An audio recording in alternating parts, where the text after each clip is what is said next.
Olá, pessoal, tudo bem? Nós somos da Unesp de Presidente Prudente, eu sou o Diese, a Luciana, o Marcos e o Caio. Nós estaremos aqui discutindo os três textos da disciplina D4. Tá? Na escola em que atuamos, você sente mais espaço para reproduzir modelos tradicionais ou para inovar de forma crítica e inclusiva? Pensando no primeiro texto, tá? Alguém gostaria de dar início a essa discussão? Bom, eu vou ser sucinto, Luciana, só para fechar. No meu caso, que é de uma cidade pequena, de Mato Grosso do Sul, tá? Municipal, com público de primeiro e segundo e terceiro ano, não. Nós reproduzimos um modelo tradicional e o que eu faço é trabalho de trincheira, ok? Porque no texto oficial isso não é possível. Luciana, por favor, continue. Eu sou a Luciana, trabalho com ensino infantil e o primeiro ano do fundamental. Eu tenho 8 salas entre pré-1 e pré-2. Então, meu carro-chefe é o ensino infantil. Então, para a gente falar no ensino tradicional, né? Então, eu penso, como eu estava pensando no currículo, enfim, pensei no projeto político-pedagógico da escola. Em que momento que houve uma escuta, em que momento que a direção, os gestores, eles se apropriaram do material de educação física, do próprio, da metodologia que é usada, enfim. E eu me deparei, assim, com muitas cenas tristes, tá? Em que a educação física, realmente, para o ensino infantil, ela não passa de uma mera recreação.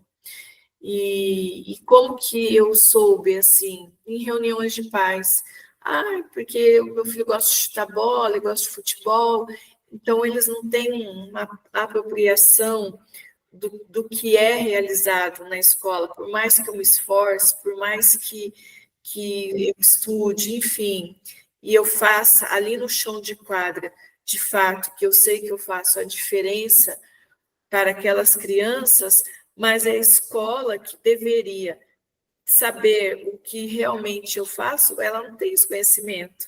Né? Luciana, mas só aproveitando o texto 1, ele vai falar sobre a teoria crítica na formação de professores. Você acredita que existe uma lacuna na formação de professores e é por isso, é um fator, né, que se dá para a escola não valorizar a educação física? E então isso eu acredito que seja uma cultura mesmo, mas estamos mudando, né? Mudando com o movimento renovador que aconteceu lá em 1996, aí que a educação física começou a ter um novo formato, mas que precisamos muito de voz, acredito, e disposição. Essa é a realidade, para poder mudar isso daí. Eu ia perguntar para o Caio, na relação de formação continuada, se você vê alguma ligação também do que acontece, se há alguma relação entre o que é ensinado na academia, Marcos também pode contribuir, e o que de fato acontece no chão da escola. Existe uma ligação entre a teoria e a prática? A minha experiência é muito interessante, porque a minha formação se deu, tá, no auge da ditadura militar.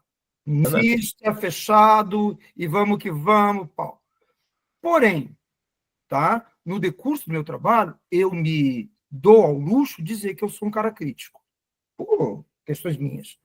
E eu vejo o resultado dos jovens professores, tá, tão ou mais obtusos do que aqueles que foram produzidos no auge da ditadura. Então, eu acho que eu sou assim, o último dos dinossauros. Né? E acontece dinossaurinhos o tempo todo. Eu falei assim, morreram, graças a Deus, acabou. Não, os dinossauros continuam nascendo. Tá, então aí você está falando que existe também aí o texto 2 ou 3 de Libânio fala sobre uma dissociação entre o conhecimento disciplinar e o conhecimento pedagógico. Você tem visto no dia a dia? Completo. Os jovens professores que eu vejo entrando, tá, dando aula, dinossaurinhos, reproduzindo coisas lá de 300 anos atrás. Caramba, de novo. E eles que estão numa nova visão, né? Teoricamente, eles teriam uma visão crítica, ou até pós-crítica aí, se duvidar. Exatamente, recém-formados, papapau, nossa. Então, meu amigo, eu sou testemunha ocular da história, Jazzy. Como é que a gente faz essa ligação, vocês na prática que vocês têm, como é que vocês fazem a ligação entre teoria e prática? Elas estão de fato dissociadas ou elas estão unidas? Como é que vocês veem isso? Pode falar, Caio. Na minha realidade, essa questão da teoria e prática, pelo menos na minha prática docente, até os dias atuais, eu costumo sempre relacionar e enquanto o Caio se recupera aí da trava, eu vou colocar duas condições, inclusive nós somos autores de um artigo sobre dança, tá? E que a gente aponta de discrepâncias da BNCC, tá?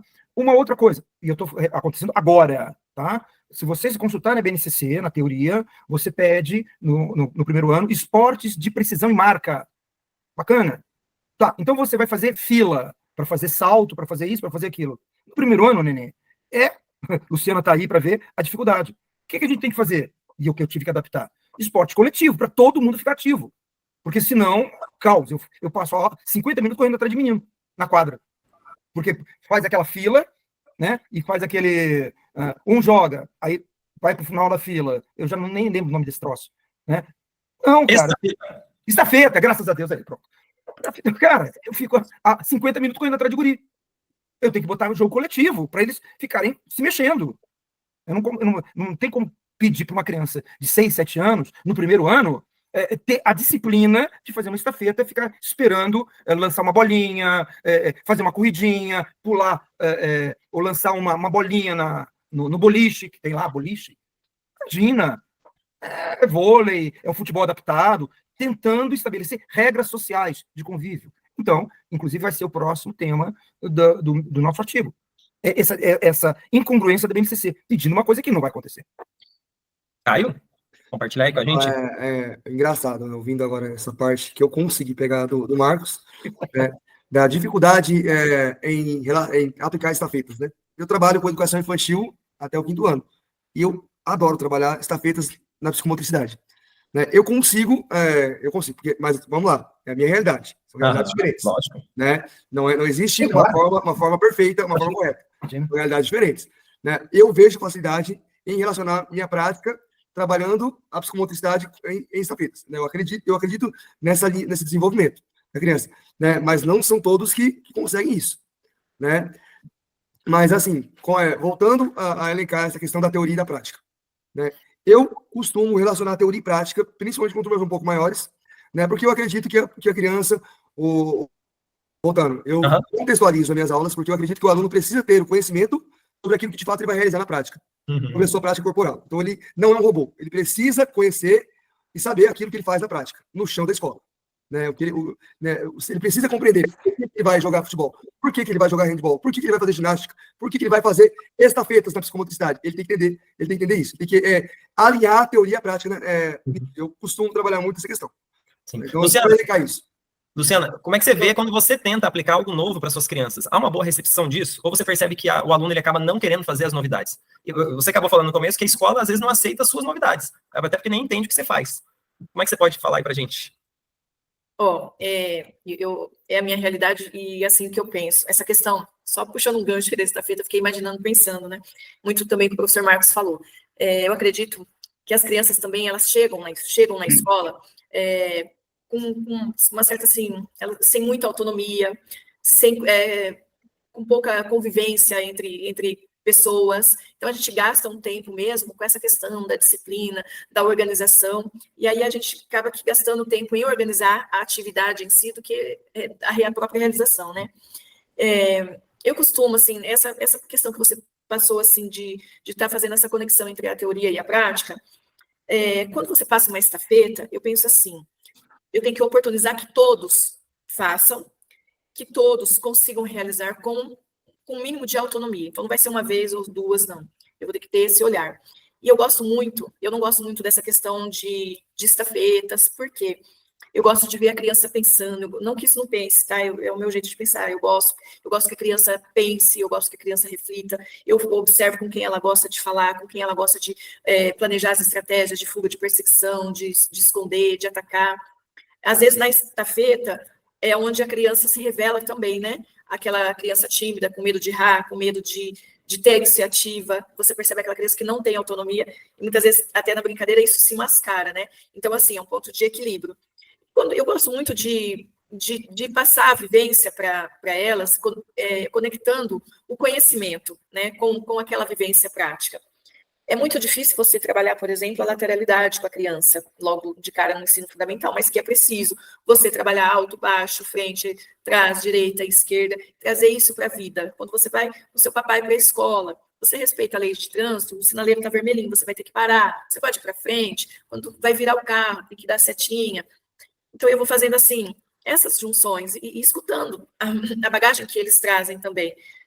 Porque é difícil, hoje em dia, assim, eu penso também, estou repensando minha prática, para trazer essas inovações, de trazer essas crianças realmente para a escuta, para o protagonismo, né? E às vezes eles têm que ter esse norte, porque o protagonismo deles é o correr, é o se soltar, é o gritar, é um pouco daquela desordem momentânea, e que você tem que estar com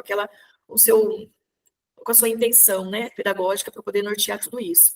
Mas, assim, são os enfrentamentos do chão de quadra, né? Eu não sou detentora de todos os saberes, cada aula eu aprendo com todos, escutamos muitas coisas das crianças, a própria vivência, né? Então, a gente precisa investigar, dialogar ali com a comunidade local, para a gente poder planejar estratégias, enfim.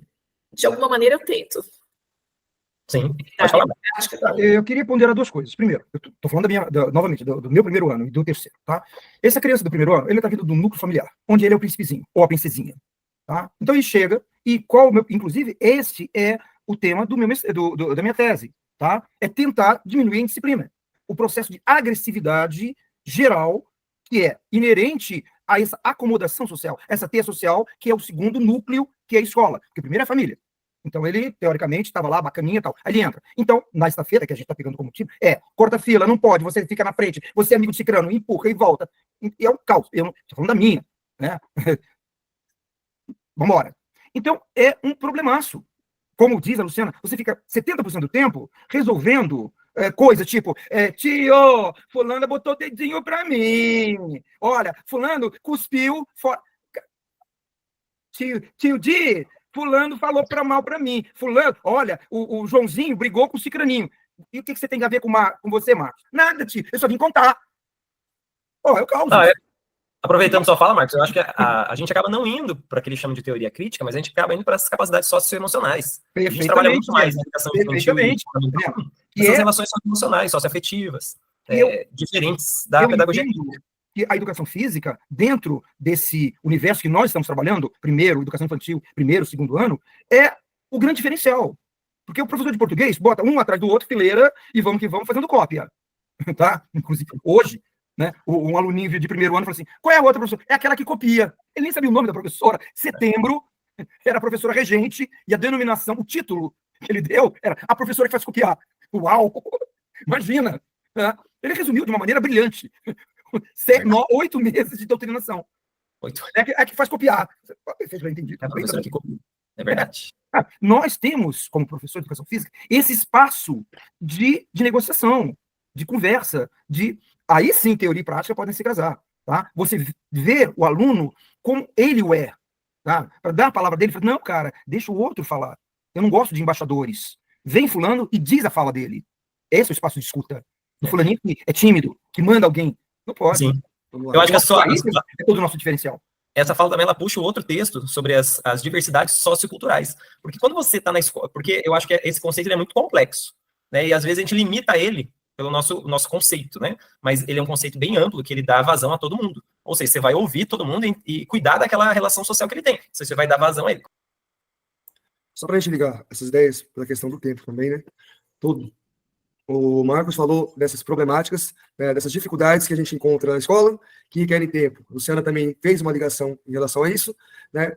E isso nós temos que casar com as ideias do artigo. Então, Resumindo, nós temos que entender que a educação física, ela de fato precisa ser uma educação física voltada para uma pedagogia crítica e inovadora. É necessário, mas temos que entender que a realidade de hoje não nos ajuda nisso, né? Sabemos que a criança, ela precisa ter autonomia, que a criança, ela precisa saber, ter criticidade, né? Isso não é só no ensino fundamental. Na educação infantil, a gente trabalha a questão do aspecto crítico da criança de forma lúdica também. Ela precisa pensar no que ela está fazendo, né? Mas é um trabalho de formiguinha. É um trabalho de formiguinha. A educação física, ela precisa ser crítica, ela precisa ser dialógica e, principalmente, nós temos que entender que a educação física do infantil até o ensino médio, ela precisa ser inclusiva. Ela precisa ser inclusiva, gente, para todos. Temos que trabalhar a educação física, ela se adapte a todos. Aqueles que têm dificuldade, aqueles com necessidades especiais, até aqueles que já estão avançados. Temos que entender que a nossa prática pedagógica, ela precisa abraçar todos os alunos. Cara, e você está fulgurante. Você está proeminente. Falando nisso, a fala do Caio fecha a nossa reunião de hoje. Quero agradecer a vocês. Nós tivemos os nossos 15 minutos de discussão, acho que foi muito pertinente. Desejar um abraço a todos. Quem está nos assistindo aí também, um grande abraço. Qualquer dúvida é só mandar no chat aí, a gente vai respondendo as suas dúvidas. Alguém mais?